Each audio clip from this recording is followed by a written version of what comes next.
late in the stage, starting to gain ground on the front of the field. Yeah, he's definitely picking him off and getting himself back up towards the front here. I was looking at the 1 car as well, too. He made some really good moves. It seems like the 8 car maybe getting a little bit loose, trying to venture off the bottom, trying to find a lane that's comfortable for his car there.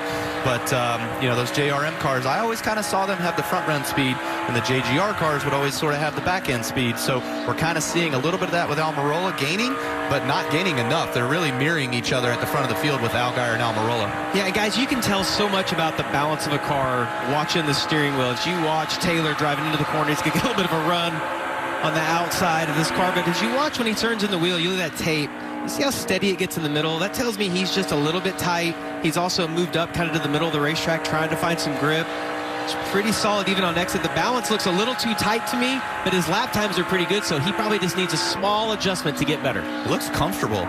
I don't Almost too comfortable. Yeah, like I don't ever remember me feeling that comfortable here in Vegas. And as the asphalt's gotten older, these guys are always working as hard as they can be. But he looks real comfortable. So good roll right now for Gray. I say it's comfortable because of his crew chief, Jason Ratcliffe. Both of you have won with him. Right. You guys shouldn't be surprised at all. I'm not surprised by His old man, effect. Jason Ratcliffe. Absolutely. Love that guy.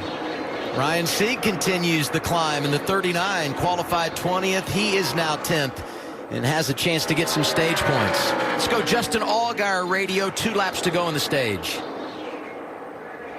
So full gauge is about 12.9. I didn't notice it. It just started flashing at me here, so. Okay, copy. Turn everything off, please.